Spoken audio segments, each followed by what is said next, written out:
thank you to the people who are joining us with the live stream. Just before we begin, and I welcome Hilde, just would like to do an acknowledgement of country. I respectfully acknowledge the traditional custodians of this land, this space where we're meeting this evening. The Menang people have been here on this Noongar Budja for thousands of years. The connection they share with this place we call the Great Southern runs generations deep. It's with great respect that I acknowledge the Menang people, their elders past, present and emerging. It's a real privilege to be here tonight, to come together to share stories, talk about stories, and in particular to meet Hilde Hinton and talk about her story. Thank you very much for being here, everybody.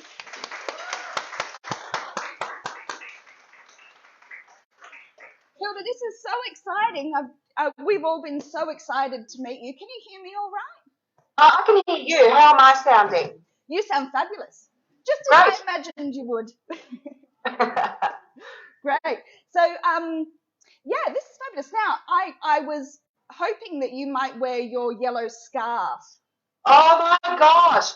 I've been wearing that scarf for so long. So there's been a little hiccup with the scarf. Oh. So in the family, we have this rule where you can challenge anybody for what they're wearing.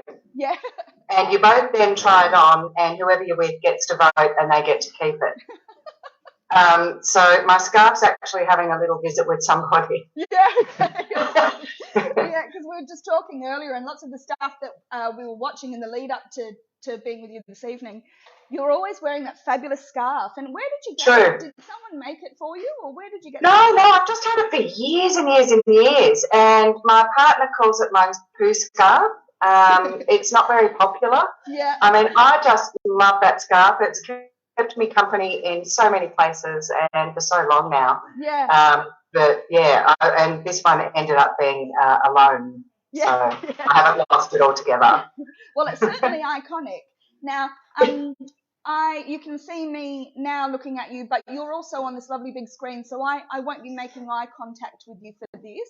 So I hope that's not too bizarre. That's fine. Yeah. Okay, fabulous. Thanks so much for being here. Now we all absolutely loved this book. We had so much fun. It was excellent. Yeah. We were all just having a bit of a discussion. Now you can see me, but you can't see everyone here. But if everyone could give another big clap so Hilde knows you're here. Wow. Oh, that's absolutely fantastic. So, were you a big reader as a child? Look, we didn't have a TV, so really books and stories were my life. I either drew pictures, wrote stories, read stories, lived in stories. I guess Enid Blyton's sort of a classic. Yeah. You know, I loved The Faraway Tree, and I wrote my own books about my own land. Reading that books were my friends, and the people in them were my sort of family, and I just got so enveloped. Did you do a bit of a Ben? Did that trait in Ben come from you, where he wrote? Sorry? Did you do a bit of a Ben, perhaps? Like, did that trait in Ben come from you, where he? I don't know. Sort of Ben's an interesting boy. He just sort of understands that life has its hiccups. Bad things happen. It's not always easy, but it's okay, and he enjoys small moments. Yeah. And I think most kids see life that way. I just don't think we see it. They're sort of courageous. They're brave. They tackle everything full on. They're authentic, and they're just sort of trying to find their way. And it's not easy. And you've got to look around and learn from the people around you, things in stories, films, and you just take little bits, and little kids, they're like, oh, I don't want to be that. I want to be a bit of that. And they're just trying to sort of form with all they see. And, of course, it was a lot easier when I was a kid because, it was much more simple and so much less to deal with. Yeah, less distraction and things. And, it does feel that way for kids, doesn't it? Everything's coming at them from all different angles and different platforms. Yeah. And there's a lot more talent these days. When I was a kid, you weren't sort of told anything. It wasn't smack in your face. You sort of figured it out on your own. Whereas now everybody's telling you everything. Yeah. Okay. Things here and way to do things there, and I think the way things are done are quite aggressive. If you're a little person. Yes. Yeah. So, did you always want to be a writer? I think there was something inevitable about it. Yeah. Did I want to be a writer? I saw a friend in Sydney recently that I hadn't seen since high school, and I said, I wrote a book or two, and she said, you were always going to. So I think there was a sort of inevitability about it, but I fought really hard not to be a writer. I didn't want to be a writer. My mum was a poet. My dad wrote many books. It's a weighty legacy when your parents are in a world that you think you're going to be a part of. I don't know. It's a bit tricky. I just didn't want to follow in my parents' footsteps. I wanted to be me. So I put it off for a while. So when you were putting it off, what other sorts of things were you trying? Oh, my gosh. Well, look, I'm known in the family as the person who never finishes anything. And my sister very kindly said one day, it's not that you don't finish anything, Hilda. I actually admire that you start all the things and try all the things and work out what you don't want, because that's the only way to work out what you do want. Yeah. So I loved it when she did that. So I did 3/4 of an arts degree. I did 2/3 of a law degree. I got my truck licence. I'm a qualified locksmith. I just tried everything to see what I wanted. And, of course, I stumbled across I had a bookshop for some time. My family did. So that was a significant chunk. And now I'm a prison officer as well as a writer. So, yeah, lots of things. And I think it's okay to, especially let the young kids know that it doesn't matter if you don't know what you want to be. Eventually you'll get there. And, I was 50 when my first book came out, so, it's never too late. Yes, that's right. Yeah. So you must be quite a qualified people watcher. Oh, I love it. I love it more than anything. Yes. That translates in your book. That really comes across, that you're very observant, because it's the little things about the characters that really build up this picture. And so when I was reading it, I thought, she's been on many trains and trams and just watched people and watched life. Yeah, definitely. And I think my current job has been really valuable, because I've been doing that for 10 years. So I think it's really valuable, because when you're inside the walls, you're sort of hyper alert to really tiny things. If somebody's sort of walking slightly differently than they normally do, or there's an expression on the face that you're not used to seeing, it's sort of kind of my job to see it really early. And, slight changes in behaviour. What's this going to mean? How do I fix it before it becomes something? So I think actually that's really helped my people watching and really brought things down to the minutiae. Fine-tuned it, So your book bio states... Oh, God, hang on. We've just been through that one. Let me go to the next one. I'm still getting my on my training wheels with this interview thing, Hilda. Well, you're doing a fabulous job. So, I read that you were once the proprietor of a second-hand bookshop, and you just mentioned before that was your family's bookshop, was it? So yeah. I mean, what happened was I was a fairly wayward youth. I left home, I was about 16, but I managed to sort of still finish school and find my way. And I came and lived in Melbourne. Yeah, I came and lived in Melbourne when my sister was sick, so I would have been about 20, 21. Yep. And I sort of lost my way a bit, found a bit of a party lifestyle, and I decided one day to go to Perth because it was as far away from where I was heading that I could think of, and Compass Airlines were in and flights were really cheap. Yeah. And I landed in Perth, and it was back in the day where to get a place to live, all you had to do was show your driver's licence, and they give you the key and you go and look at it and you come back and go yes or no, Yeah. And so I found myself walking through Mount Lawley, and got a rental there. And what happened was I was walking past two bookshops. There was mostly books and mainly books. I can't remember the suburb. And they were next door to each other. And I was walking past and the man threw a book at my head. And I threw it back at him and he threw it back at me and I thought, stuff you, I'll keep your book. And, of course, I read the book. I didn't really have much to do because I'd just arrived. And I started relieving him for lunch breaks and spent a lot of time when I wasn't working in that bookshop. And I stayed in Perth for about a year, and when I came back I said to Dad, we've got to do this. Yeah. You've got heaps of books, I've got heaps of books, we have to do it. Yes. And basically, we just chucked them in a shop and opened up. So wow. That's how that happened.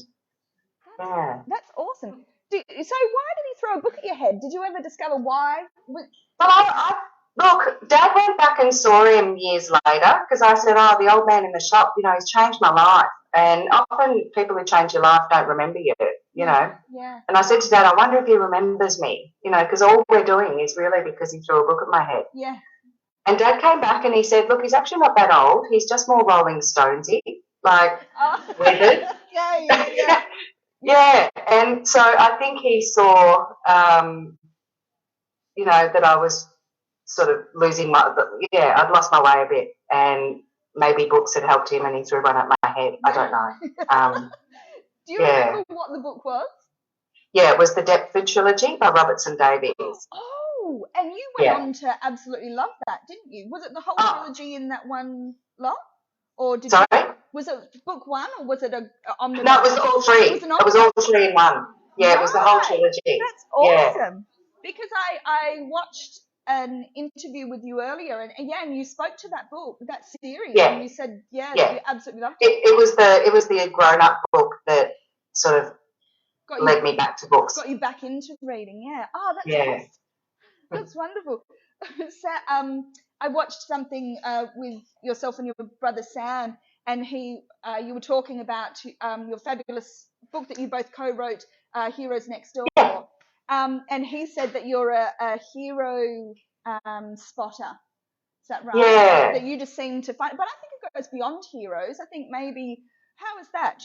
Like how many people do you know that walk down a street, get a book thrown at their head, and that it changes their life? That's fabulous. That's a real it's an origin story. Yeah, that's fabulous. Well, I'm sure that everybody's got those moments that sort of flip their life. Yeah. That just happened to be mine. I mean, if everybody thinks about it, we can all name those people and those tiny moments that mean nothing to anybody else that just switched something inside. Yeah. Perhaps also it's that we're not as aware of some of these moments sometimes. Everything's so busy. And maybe you have an eye to notice these things.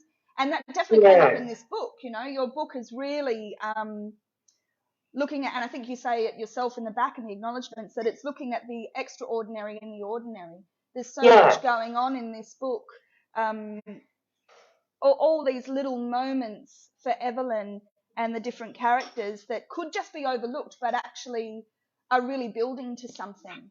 Yeah, that's right. And, I mean, everybody has a story. I learned that when I was on the road with Love Your Sister. Yeah.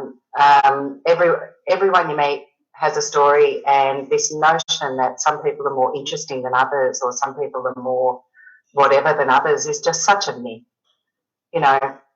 Some people are just sort of slower to talk or tell their tale or, I just think that we're all in this world together, and really, this book, it's just about somebody's life, and the day-to-day magic and the day-to-day drudgery and the day-to-day, sort of wonderment that is life. And, it can be perceived as, it's just about a lady in a laundromat, or it can be, this is a life. And, that's sort of how I see people, Yeah. So why a laundromat? Oh, gosh. So laundromats are fascinating to me. I spent a lot of time in laundromats when I was young. Connie and I lived in North Melbourne. We lived above the gun shop, and we spent a lot of time in the laundromat, A, doing our washing, and B, it was a very transient suburb. Yeah. So you just met people, And people are really open and authentic in a laundromat. They talk to you the way they don't talk to you in the supermarket. Everyone just sits down, and I think because there's no consequence to conversation in a laundromat because you're never going to see people again, people just go blur and lay it all out there. And I just love that. Yeah. And yeah, and then when I went on a 3-month road trip with Love Your Sister through Queensland fundraising, in caravan parks, I reacquainted myself with the beauty of laundromats and sort of laundromat etiquette. And yeah, they're just wild places. I love them. Yeah. And of course, it's a great vehicle for Evelyn, who has tried so hard in all her other lives not to get too close to people. And she thinks, if I get a laundromat, I won't get close to anyone because everybody's transient. Yes. It's a safe place to her, or so she thinks. So she thinks, yeah. Mm. So just for anybody here tonight and anyone who's watching the live stream who may not be aware of Love Your Sister, though it's done so well, it's such a wonderful charity that you guys have got going. Could you just speak to that a little bit, just in case people aren't aware of what we're talking about? Oh, yeah, sure. So my sister got diagnosed with her 3rd cancer, and this time it was terminal. And my brother unicycled around the country. We raised $1 million for research because there are fantastic charities out there who do support services, who sort of help with home care, all those things. But we're 100% of what we raise goes to research, and we don't take any admin out of that. Yeah. Every donor dollar goes to research. Yeah. And we're at $15 million. So yeah, that's amazing. Yeah. I was going to ask what it was at. That's round of applause, $15 million. That's huge. I was looking at something the other day, and it was 10 million then. I think that was last year. Sometime last year. It was like, wow, that's massive. 15 million. That's awesome. And yeah, it's been great fun as well. So how often do you go on the road with that? Do you and Sam try to get out there? Well, COVID sort of changed our strategies. We're back doing sort of small weekends because my brother had a car accident and is recovering from brain injuries. So we're not doing it the way we used to. We're just sort of going for a weekend here and a weekend there. Yeah. Yeah. And it's good to see him back out doing what he loves. Yeah. And it's fantastic. That was incredible too, actually. Not to digress too much about other things, we will of course talk about your book, but I mean this is all relevant as well. This is, your family, your younger brother was involved in the car accident. Kind of, wasn't it around the time that you just finished? Was it? Yeah, he read the manuscript 2 days before the accident. Yeah, far out. Yeah. Yeah. Yep. Yeah, that would have. Yeah. I was glad. I remember thinking I was really glad it was finished because after the accident, I don't know that I ever would have been able to finish it. Really, I don't know. Yeah. Wow. Yeah, and he's had an amazing recovery. Yeah. Yeah, it's incredible. Yeah, touch wood. Yes. Yeah. Yep. So, do you have any writing rituals, Hilda? Yeah, I play a lot of Lego. Ooh. Yeah. That's excellent. And I find that play, whether it's puzzles or Lego, I'm actually doing the Colosseum at the moment. It's looking really good. Yeah. That's my writing in my head time. Yes. And I unlike a lot of writers, I think I do most of it in my head. I spend less time on the keyboard, so to speak, I think, than most people. Yeah, okay. I don't know. I think so. So you just, as you're doing other things, like maybe doing Lego or puzzles, are you going through scenes? You're building scenes in your head? Yeah, or, absolutely. Almost like a filmmaker would kind of. Yeah. And I don't sit down until I've got a fair idea of where I'm going at that time. Yeah. And but with Evelyn, she was problematic because she was really strong in my head. And whether I was out for dinner with my kids or like whatever it was I was doing, she was just always there in between. Yeah. And I found it kind of isolating in a way because, even though I was conversing and having a good time, there was just a part of me that was always in the story. Yeah. When did Evelyn? So I guess it's sort of all consuming in some ways. Yeah. When did Evelyn arrive? Well, Evelyn arrived in Queensland when I was on the road. So I was editing my first book then, The Loudness of Unsaid Things, and I was driving the car. Sam and I always used to argue about who got to drive. Oh, okay. And there were 4 of us in the car, and there were these bright yellow, like, silos. And I said, oh, that's the colour fire engines would be if fire engines were yellow. And Paulie, the young boy in the back, just cacked his head off and sort of said, who says that? And I thought, okay. Well, other than me, who would say that? And that was the start of Evelyn. Yes. That was sort of, that moment where something jumped out as something I'd been in and became what it was going to be. Yes, explore that more. Yeah. Ah. Yeah. So, because both of your novels are really character-driven works, and you're living in this boisterous house in Melbourne with a revolving door for the temporarily defeated. In your bio it says that you take great pride in people leaving slightly better than when they arrived. There's quite a bit of Hilde in Evelyn, do you think? Not really? No, not really. Evelyn, when I started with Evelyn, it was going to be a completely different book. So she was just sort of going to be a busybody a sort of likeable busybody who sort of solved local crime issues. Yeah. But it quickly just became something completely different. And I then decided Evelyn was going to be somebody that you didn't want to like, but you loved, even though you sort of didn't like her much. Yeah. I wanted the reader to sort of not know how they feel about Evelyn. Yeah. She does some unacceptable things. Yeah. She thinks in some unacceptable ways. Yeah. But she's got a great heart. Yeah. But there's sort of a coldness about her. I think Don's a lovely man, and she just consistently sort of takes him for granted and keeps him at arm's length. Yeah. She's like, bring him in, push him back, bring him in, push him back. Yeah. Because she can't help herself. She doesn't, it's just too hard for her. I mean, if you go back to my brother's car accident, because the book was the last thing he could remember, after a week or two when he could start talking and sort of being Sam again, he was just crying about Evelyn. And he said, Earth's just, all the people have just pushed her to the moon, and she's sitting up there all by herself, and she's only got one moon boot. And that's sort of connected to the title. But there's something true in what he says. She's just so, I mean, I don't know whether she loves too much or can't love at all. I mean, I don't know. What does anybody there think? I mean, what do we think about Evelyn actually? Product of a childhood with some extras chucked in. Do you think that she loves too much, or is it that she finds it really hard to be able to love? So she doesn't love.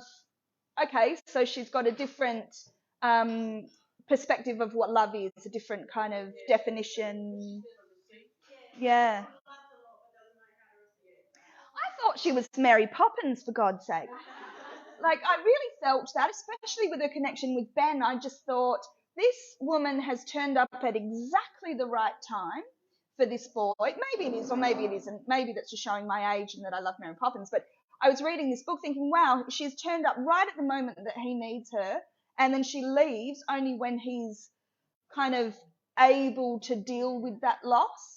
But she only turns up for anybody in that way, though. Yeah. She turned up for Philip in the park when he needed her most too. Yeah. She's not really interested in anything other than sort of tipping people back off the edge. Yeah. I think. I mean, I don't know. I mean, what happens when you write a book and you put it out there is it becomes something else. Yeah. It becomes whatever the reader sort of thinks, and you often, I often get told things that I hadn't thought of myself. Yes. Yeah.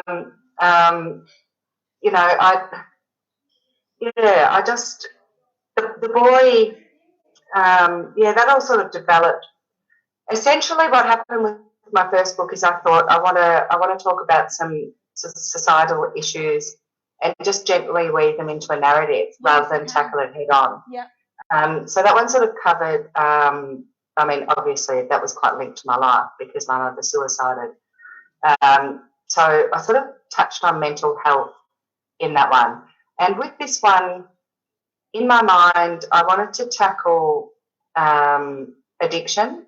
Yes. And that's how sort of Ben and Ben's mum came in to the laundromat because I wanted to, mental health when I grew up was under the carpet and we didn't talk about it. Yeah. And now it's out there and I think that's terrific. And I think addiction is in the infancy of how we should be thinking about it as a society. Yeah. Yeah. These are not those people. Yeah. This is not, this happens to people we know and people in our families. Yeah. Yeah. And the numbers are growing and people are realising just because you've had a good upbringing doesn't mean it's not going to hit you. Yes, yeah. So I think I just sort of gently wanted to have a character on the side without being in your face, without, just this woman who wasn't naturally happy, that couldn't quite get off the drugs, and have Evelyn who didn't quite know how to handle sort of that woman's addiction, except by perhaps helping the son, and that surprised her because she didn't want to feel empathy. Yeah. For June, she didn't want to take June in, but she did, and she realised June was just a person, and so really I think really I just sort of wanted to weave addiction in. I mean, did that make anybody think about addiction at all, or like I'm just interested in from a reader's perspective? I'm getting lots of nods of that. Yeah. Yep. Definitely. Yeah. Yeah. Yeah. Because they're not drug addicts; they're people. Yeah. And we push them away, and they probably need. They're in Portugal. They've realised that what people need is a sense of community. Yeah. So what they're doing with sort of addicts and prisoners over there is, instead of isolating them, they're bringing them into the community. Yeah. And saying, this is the football team, we need a water boy or whatever. Yeah. And it's really working. I didn't mean to go all deep. That's fine. Is this something that you've seen in your workplace then, Evelyn? Sorry, Hilda. Oh, well. sorry. Oh, that's gold. Yeah. No, not really. I mean, my brother's, battled with drugs in the past. It's all been very public. I'm not sort of talking out of tune. It's not because of my job necessarily. It's just out there. I've got young adult sons who haven't gone down that path that some of their friends have. I mean, it's just everything. Yeah. You see it on the streets. And, you're quite right. Yeah. So, but there is this, Evelyn is a real contradictory character in that sense, isn't she? That there is, it's not just with Don, that push and pull, it's kind of with everyone and with herself. Like, as you're saying, she didn't really want, did you find that she almost despite herself, she ended up enveloping all these people, and it was very interesting. Well, she certainly throws herself at everything, doesn't she? I mean, she can't even go to the beach and have a normal day. No, that was hilarious, wasn't it? With the socks. Yeah, the gumboots and the socks. Yeah. But, gosh, because I don't know. It was so funny because you see Evelyn grow and almost really settle in parts. I don't know if it felt like that for you, but when I was reading it, like, you just see her kind of making these little connections, and it's like she's experiencing things for another time in this life, and she's going, oh, that didn't feel that bad this time, or, for whatever reason. But did you always know that she would leave? Like, she definitely was going to move on? Yeah, she was always going to leave, because people leave, and, I'm not a fan of sort of tying something up nicely. Yeah. And I think this is specifically sort of a demonstration that bad things happen, but you're going to be okay. Yeah. And I actually, the end in my head was always going to be when she left. That scene where she sort of, never looks back and heads to the railway station. And actually, I was thinking of my publisher, Vanessa, and I sort of thought, oh, God, she's so Hallmark. And I thought, oh, gosh, she's going to hate that ending. And I thought maybe I should just do a chapter after she leaves, just for Vanessa, right, you know. Okay. And so I did the sort of Ben and his 9th birthday, and I thought, well, I can't leave it there because, you know, it's still really sad. And so I just sort of kept going. Yeah, so that accidentally happened because I was trying to do something nice for my publisher. But of course, it ended up being the ending it was supposed to be. Yes, yeah, I think so. So how did people feel about that? That because Evelyn, you know, is the main protagonist at the beginning, and you see all of her changes and what she's wrestling with, and you feel like you're going to follow along the narrative, and there's going to be a conclusion and closure around Evelyn. But then it becomes she fades into memory, and it's all about Ben and the boy and his relationship to Don. How did people feel about?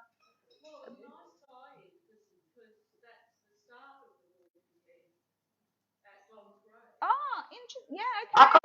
I couldn't hear that. No, what did she say? It's a nice tie-in because the book starts with Ben at Don's grave. Yeah. Yeah,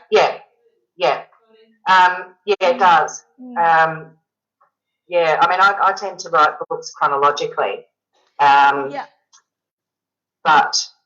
I did the prologue about sort of halfway through. So I think even though I was going to end the book when Evelyn left, the prologue, the actual first chapter, was meant to show everybody that he was okay.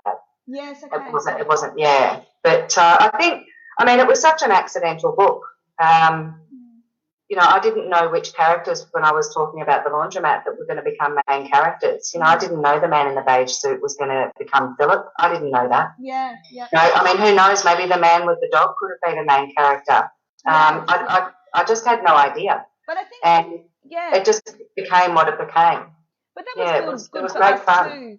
That was good for us too as readers. I think there was some kind of character, exactly that. The man with the dog. I was wondering, will there be more of that? You know, it wasn't necessarily, you know, signaling a character, and then you know that that's just going to be a whole chapters to do with that fella. It was actually lots of people were dropping in and out, and that was really nice. That was actually really refreshing.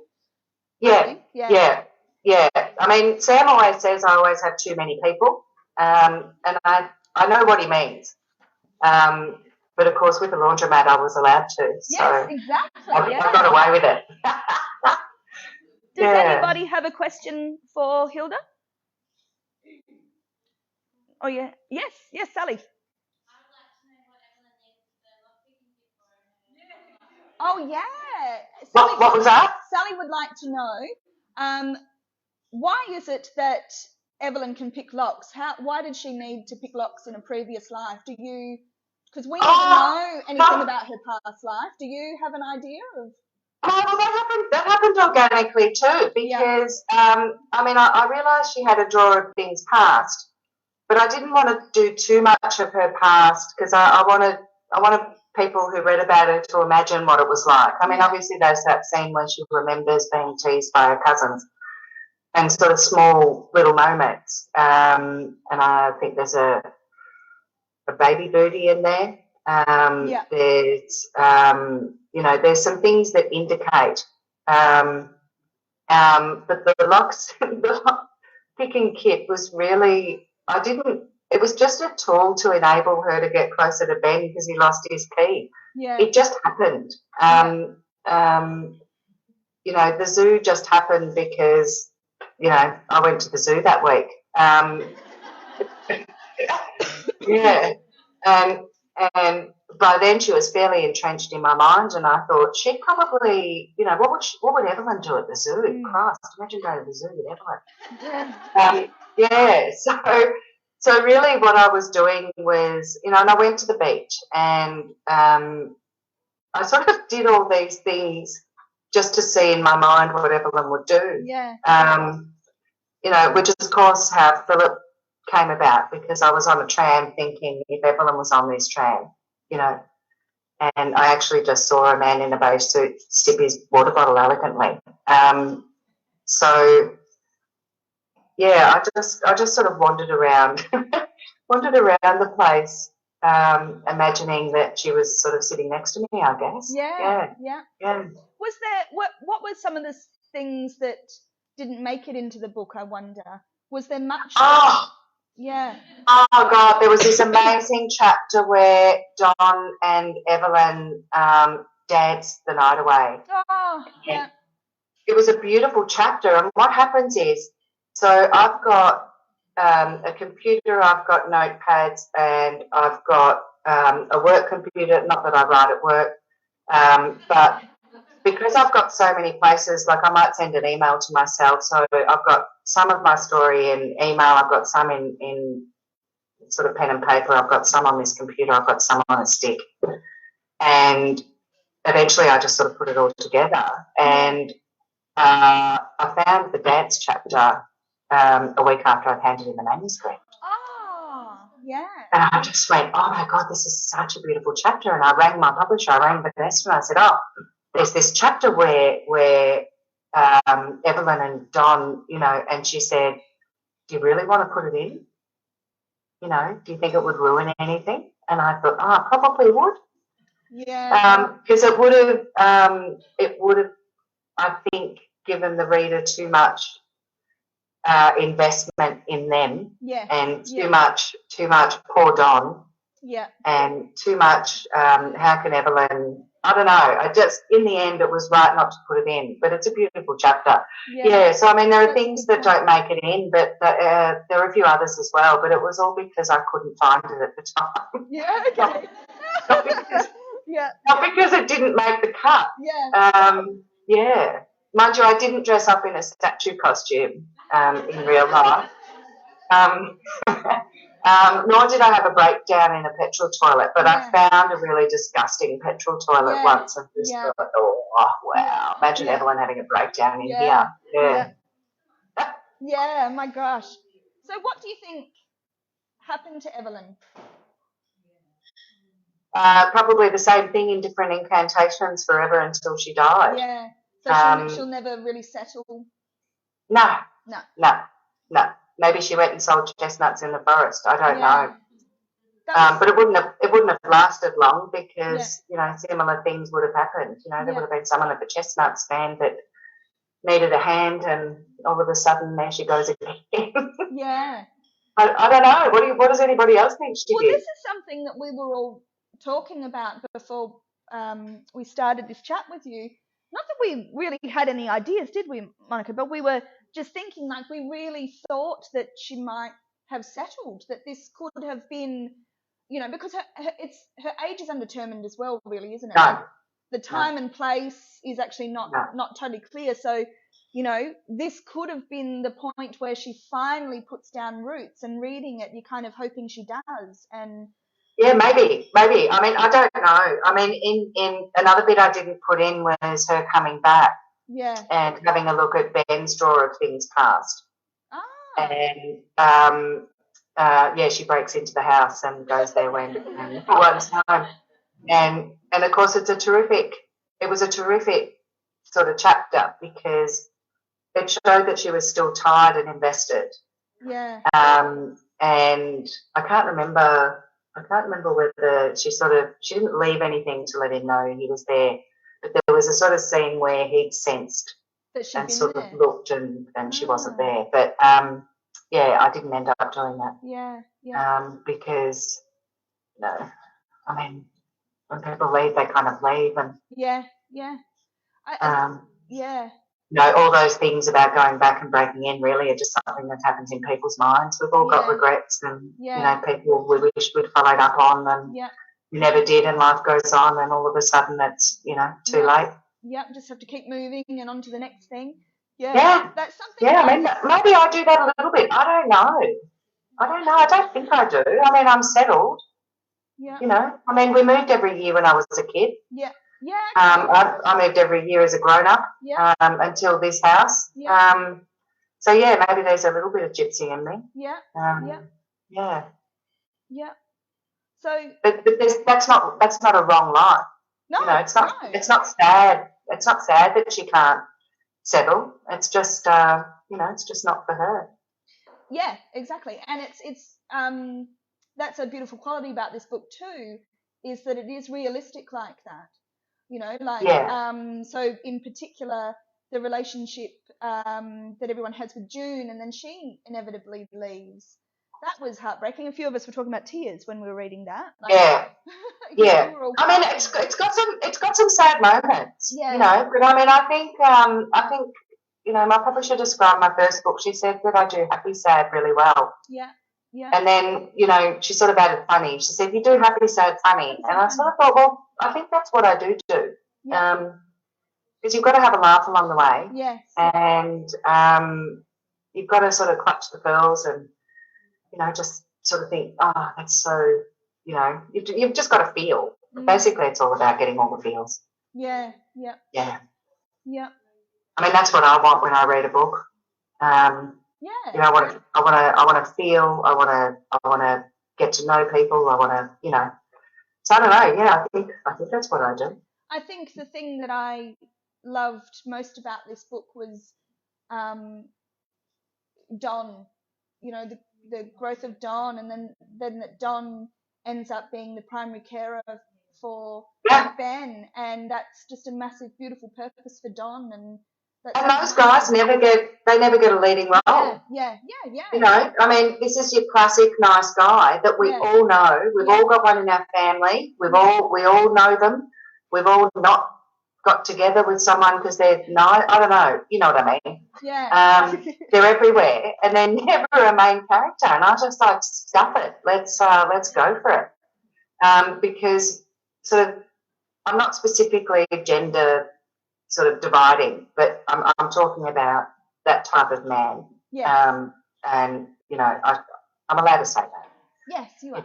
Yes. He's just, we've all had them in our lives, and I just wanted to say, here's a pedestal. Yes. And a sort of tip of the hat to, when we were doing Heroes Next Door, that was really all about these sort of people that don't want any pats on the back, and they just quietly go about their business bettering their communities. And I just wanted to give them a bit of a nod, really. Yeah.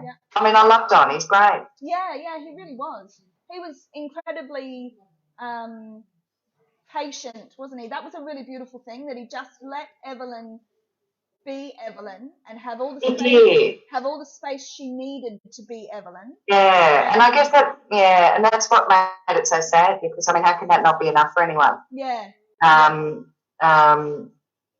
mean, he clearly just thinks she's terrific. Yes, yeah. And he just feels like it matters. I think there's a line in there where he just says, oh, I can't remember what that, oh God. I know the one you mean, yeah. You make me feel like anyway.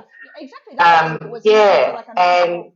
And you just can't believe that she's just there in his life, and here comes this kid and June who paints, and you just can't believe his luck. And it was a win for him, even though Evelyn left, because he finally had a family, even though it was just him and Ben. Yeah. Gosh, when Evelyn decides that everyone's going to move into Don's, though, did anyone find that? Like, I was like, oh, really? Like, of course it's beautiful, and of course it was actually, that was the best solution. But, good on you, Evelyn, for making it happen, Yeah, I mean, she had to really keep them under her wing and put them upstairs at the laundromat, and then she just thought, nah, too close. Yeah. And, of course, when they went to Don's, they were too far. Yes. Poor Evelyn. Yeah. So, does anyone have a question? Or an observation? With Evelyn's character, what sort of formulated first? Was it her quirky characteristics, like the colour comparison, or was it more the role that she was going to play, that sort of always leading? Yeah. So you probably couldn't hear that, so I'll relay that to you. So when you were developing Evelyn as a character, what components kind of came first? Was it the quirky colour of her character, or was it more her her role and her purpose? It was definitely her character that came first. Yeah. I stuck butcher paper up everywhere with, I sort of drew the laundromat.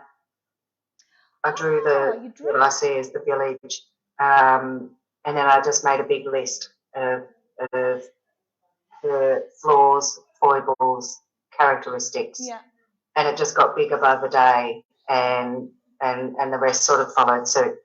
And sure, she's quirky, but I mean everyone's kind of quirky, they just grew organically. None of it. It was surprisingly unplanned. Yeah. I was lucky enough to have a publisher who, when I got the contract, I'd given her this idea of what the book, because that's what you do. You do your pitch, and I pitched this book that isn't what happened. And she just said, "Oh, that's terrific. Anything you want to write, we'll publish." And so in the description of the book, she didn't write anything. Yeah. So I was quite lucky. I didn't sort of let anybody down. So I guess it's really nice having that sort of belief from a publisher. It's, when I sent her some chapters of Loudness, when that was an idea, she wrote back to me that she wanted to publish it, and if I wanted to write something different, she wanted to publish that too. Yeah. So there's just always been this sort of unwavering belief in me and my writing. So really, I think she's given me that freedom to be able to go, you know what, here's a list of flaws and foibles, let it develop, go from there, see what happens, and bang, there it is. So I'm very lucky with that freedom. So and especially saying that you like to write the book chronologically, you're not, because I think sometimes authors like to, some authors like to have the end, they know how it's going to end, and then they kind of work their way backwards. Well, I remember with this book, there was a point about how where I'd sent her some chapters, and she wrote back, "You don't know what it is yet." Yeah. And of course I was dreadfully upset, because how dare she say, "I don't know what it is." Of course I know what it is. But I think as a reader, you realise when I find out what it is. Yeah. You sort of meet her and the walls being painted, and it's sort of building. But then there's this point where it just sort of blooms and knows what it is. Yeah. And when I went back to the early chapters to try and lift them to what I consider, 3/4 of the book, I just didn't know how to change them or lift them or move them. So in the end, it just became a bit of a build. And so I think chronologically can be a disadvantage, because if you start from the end and sort of work your way back, then you can sort of change the characteristics of it from the start. Yeah. Because you can lift something later that you can't lift something at the start. So I think, I don't know. I reckon I'd like to try one backwards. Yes. And see what happens. Yeah. Yeah. Yeah. Gosh. Yeah.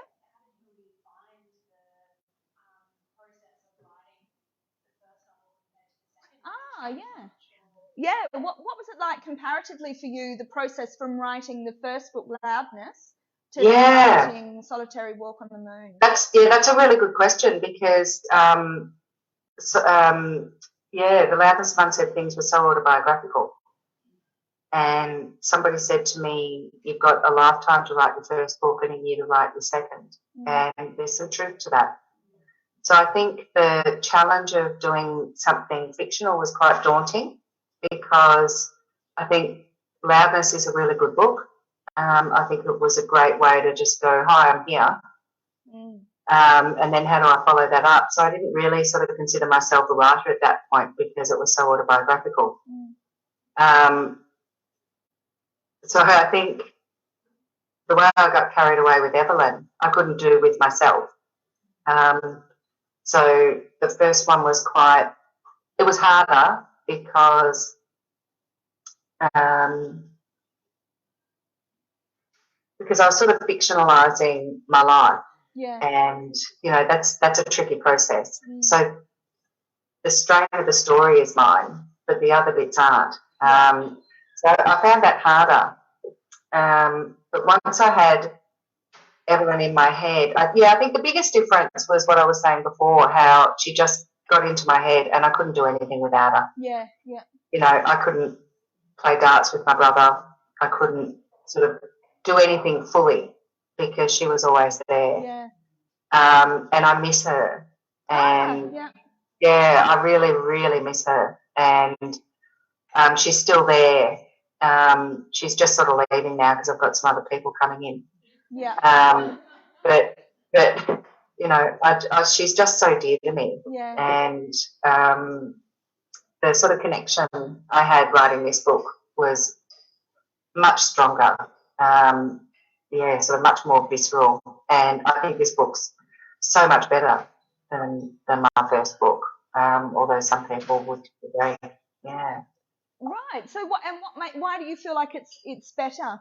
Just because, do you feel that way because of the experience side of things? Yeah, I mean, I don't know whether I'm prouder of it or, no, maybe not prouder of it.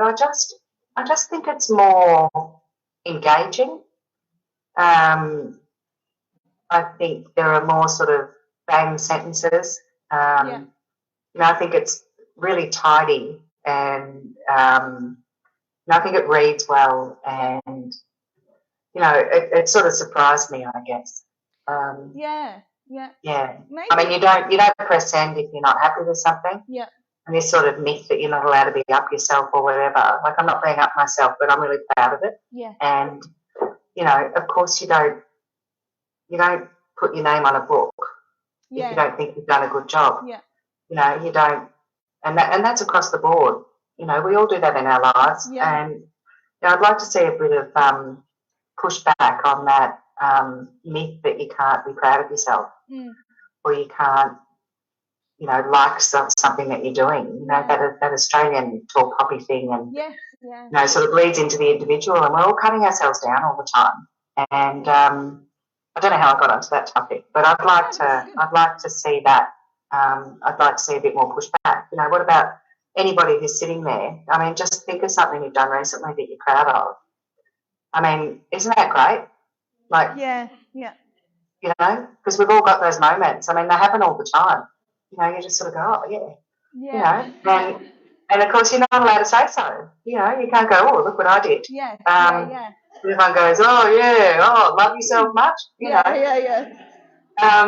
You know, and I think Evelyn,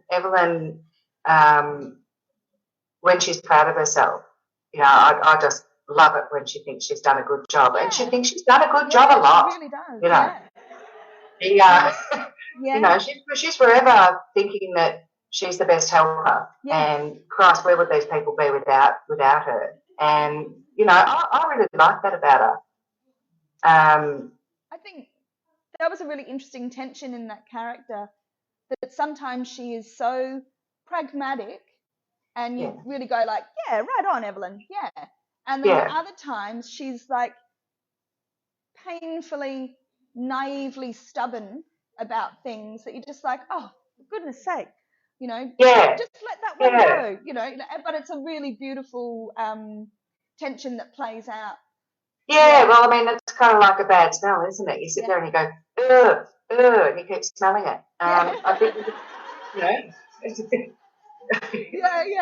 you know, I mean, you do, it's like, ugh, and, you know, Evelyn's, you know, a bit like that. You sort of, you want to hug her, but you, Do you? Yeah, so maybe she's just a bad smell.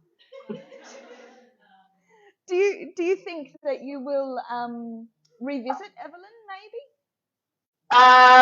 Well, I thought so originally,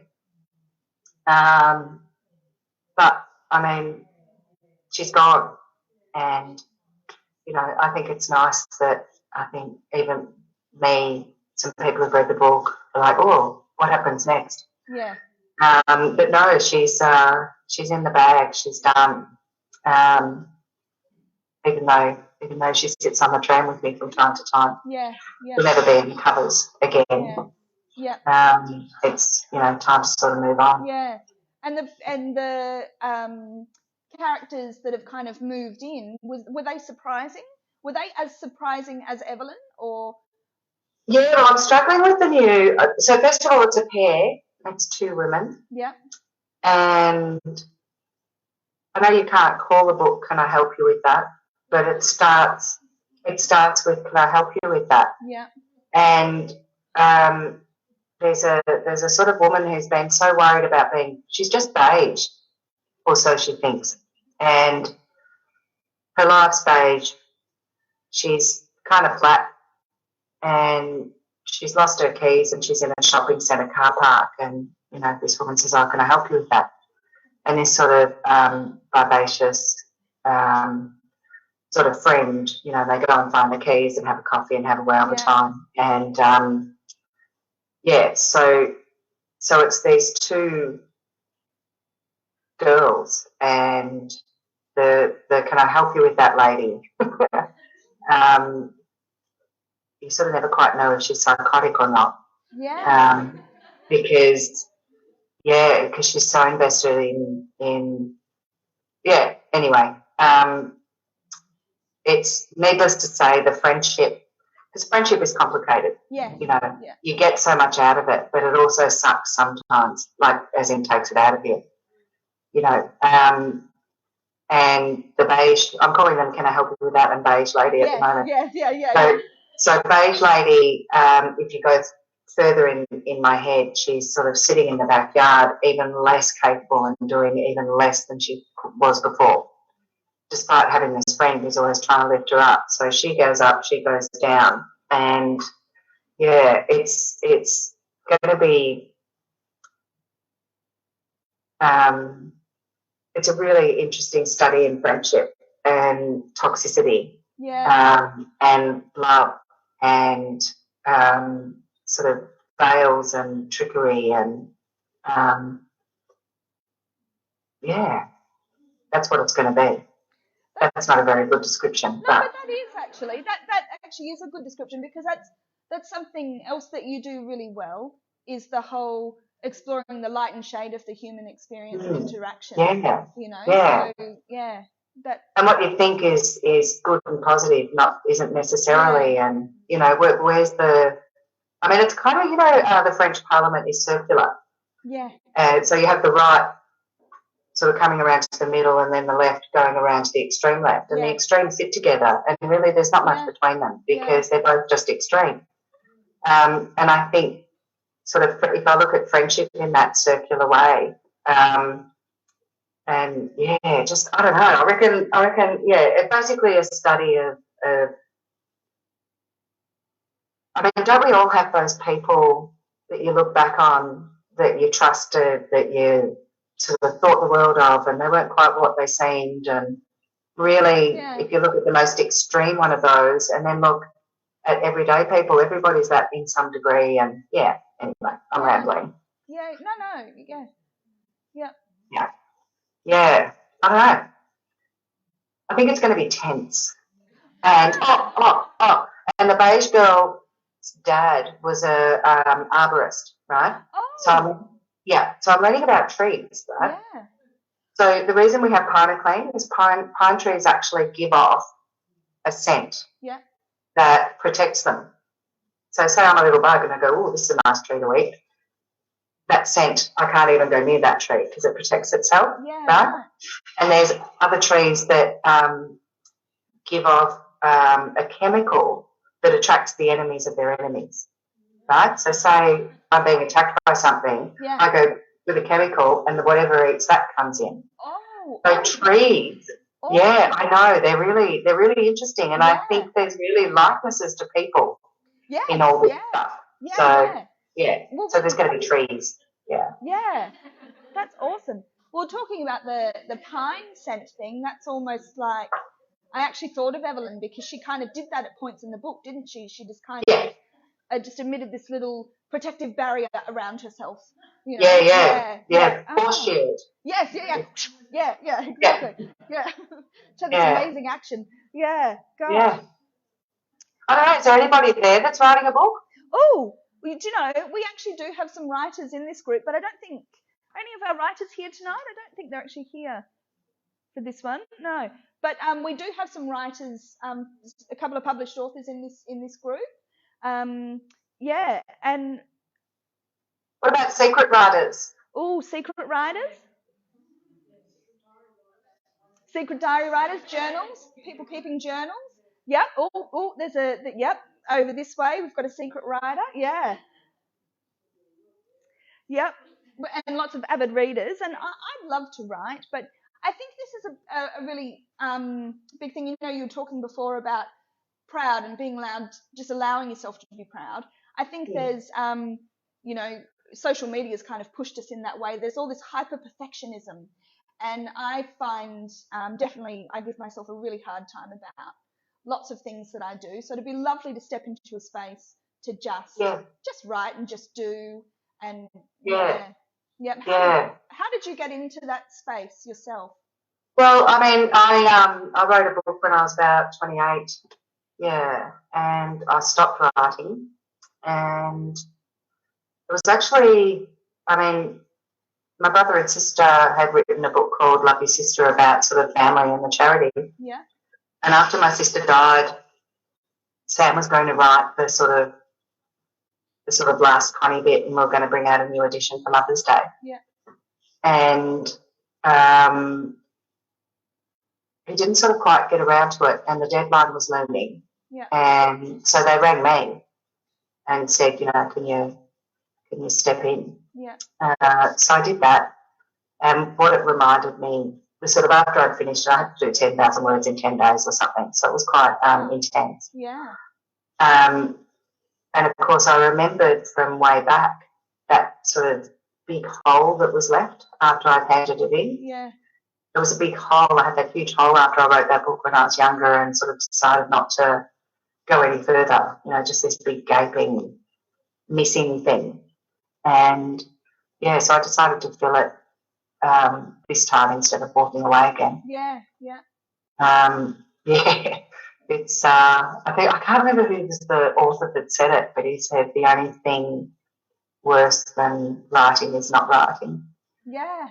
So I think it's a compulsion. Yeah. You know, it's a tricky thing because you get great enjoyment, you know, when you pick up a book and go, oh, I did that. But the road's kind of tricky. So, you know, when I'm doing my first draft, it's the worst bit. And then when I'm editing it and improving it, that's the worst bit. Yeah. Like, it doesn't matter which bit I'm doing, it's the worst bit. Worst bit. Yeah, yeah. You know? And I'm like, why am I even doing it if everything's the worst bit? Yeah. You know? And, of course, every now and then you just write a sentence and you go, yeah. Maybe that's why I do it. I don't know. I mean, there are sort of little moments in the worst bits. And it's just so funny how you can't believe that you thought that was the worst bit. Yeah, okay, right. When you're in the worst bit. Because you're in the worst bit, yeah. You know? And but I think I'm a bit more, I found the editing process with this one a lot better. You know, the first one, you know, I was so naive, and all the only knowledge I had, because Sam's really my best friend, and he just said to me, you fight for your words. You know, you make sure that you fight for your words, and if they're trying to take your words away from you, don't you let them, because you'll have regrets, and don't you touch those words. You stick up for those words. They're your words, and they're fantastic.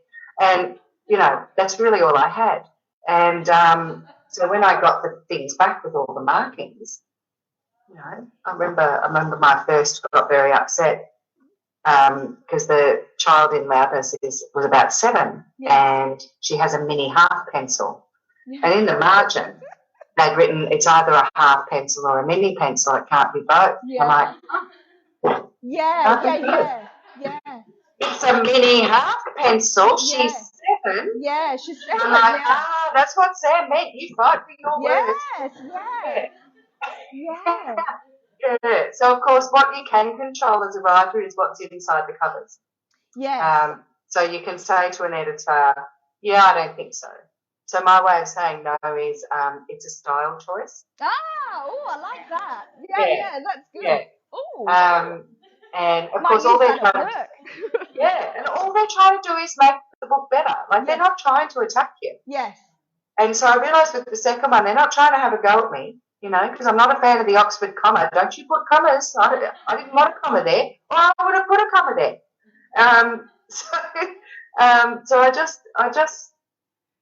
So even though the editing was the worst bit, it was also the fun bit. Yeah. And yeah.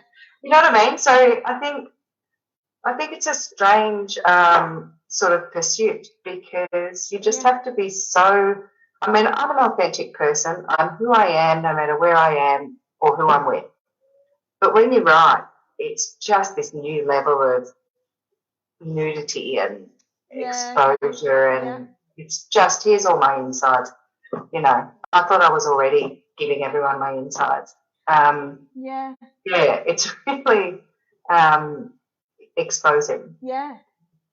As it is when you write your journals and stuff, and you're putting out your, you know, it's no different. It's you know, and sometimes we don't write things in our journal in case somebody sees them. You know, we even still hold back a bit with journals.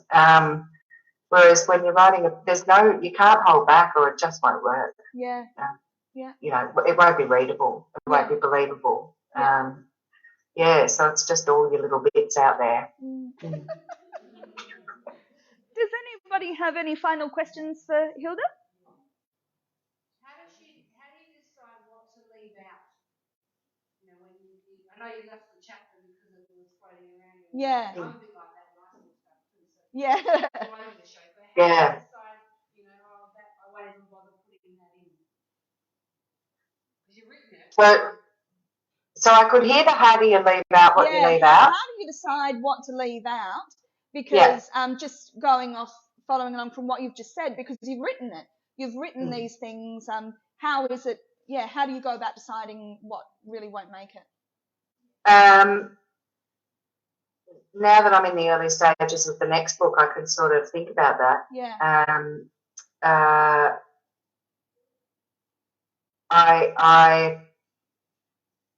I read things out loud. Yeah. And that tells you very quickly what should be there and what shouldn't be, because reading's different to reading out loud. And I think I tend to be quite tight. You know, I'm not one of those authors that does 100,000 words and then brings it down. I tend to be, I write this, and it sort of stays at about the same length. But conceptually, it's just instinct. You know, I was doing a chapter today of the new book, and I just thought a third of that's dull, it's boring, it's unnecessary, it doesn't mean anything. So I just delete it completely. So I don't end up with that much and then have to cut. I cut as I go because I know what flows and what doesn't, and it's got to pass. Every word has to matter. And if it doesn't matter, it's gone. Before I even get to the draft. I don't just have a big thing. I cull as I go. Not stream of consciousness kind of thing. Yeah, you cut it as you go. Why am I using that word? Why aren't I using this word? And in the end, it's just gut. And also if it makes my son laugh or cry. I dedicated this book to him. Sullivan, is that because he was there every step with Evelyn. And I'd watch him read my chapters. And, you know, he can't hide his emotion, and he'd either cry or laugh, or I remember one chapter he read and there was sort of not much going on. Oh, God, I was so depressed. I thought it was a really good chapter. And he got to the end and he said, oh, yeah. And I just went, okay. So I ended up sort of changing it completely. So basically you never write on your own. You've always got somebody that you're showing things to, and, you know, you're not a sort of man on the top of the mountain in China on your own. There's people everywhere trying to help. And I'm a people person. You know, some writers are really insular. You know, I'm like, oh, look what I did. I wrote a paragraph today. Want to see it? So I'm very collaborative, and And being collaborative, you learn pretty quickly what needs to be culled and, what stays, what goes. Mm. Well, speaking of reading out loud, would you mind reading a short passage for us from the book? Which bit? Does it matter which bit?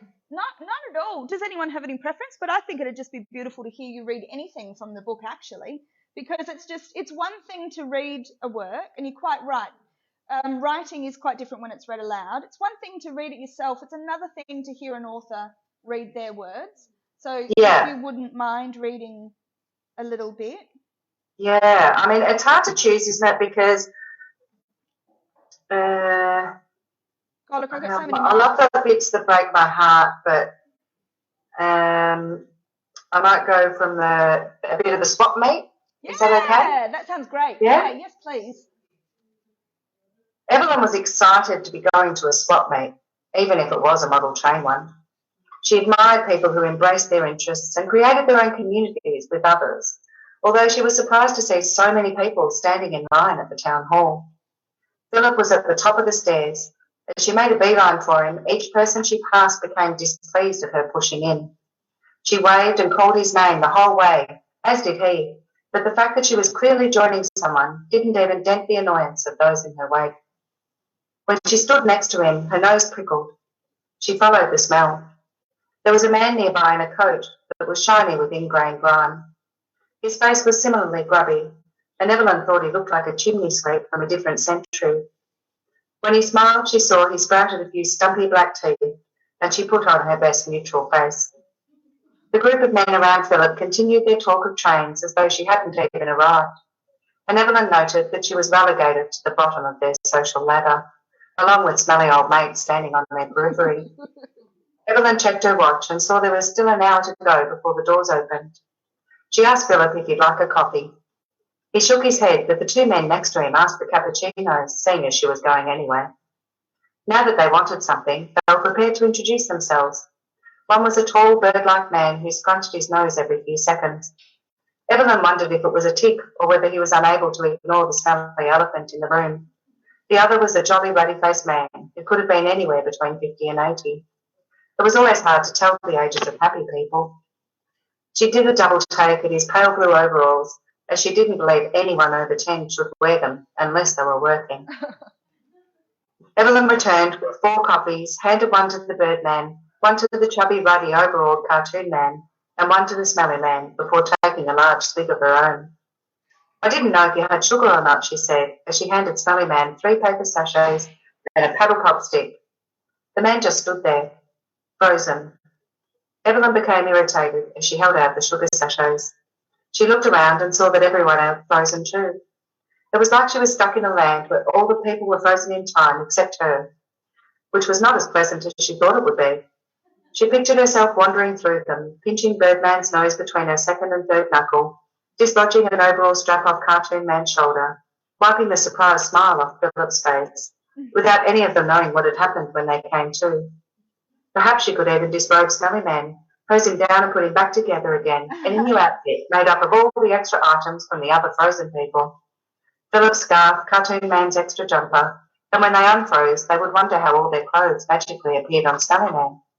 Evelyn laughed, which seemed to rouse this group simultaneously. For me? Smelly Man asked. Did you actually get me a coffee? He asked again. Evelyn didn't like incredulity. It usually meant she'd done something odd. She tried her guts out to be the same, and when she did something that made her stand out, she always glowed fire engine red. Then she realised he was simply surprised and grateful, and for just a moment he felt part of something. That he was more than just a nuisance. Sadness reigned from her brain to her toes, and tears sat in her eyelids when she saw his happy, sooty face. Yes, for you, she said tenderly, as she pushed the sugars and stick into his hand. She looked around at the group and saw a mixture of inward shame and outer warmth as past lack of social graces swarmed through them. I'm Evelyn, she said, extending her hand. So I think that's a bit of a window into Evelyn. Yeah, that is beautiful. Thank you so much. Thank you.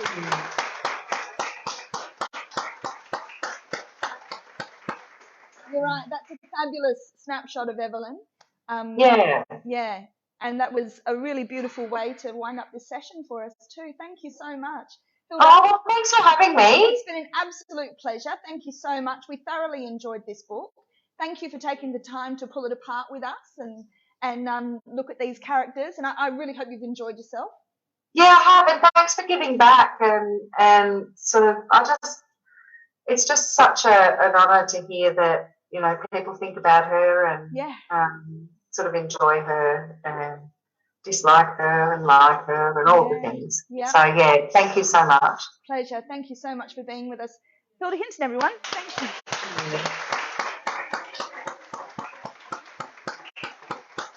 See you next time. See you next time, exactly. Good luck with the new book, and we can't wait. Thank you. Can't wait to see what happens with, what was it, Beige Lady? And Beige Lady, and can I help you with that? Yeah. Excellent. Thank you so much. Good night. Okay, bye. Right. Now, just quickly, thank you so much for being here tonight. Thank you for tuning in on the live stream. We've got plenty of September's book here. The Signal Line by Brendan Coley, Tasmanian author. This one's got a ghost train in it. This is going to be quite a different read to anything we've done before, so make sure you grab a copy. Thank you so much for being here. Thanks.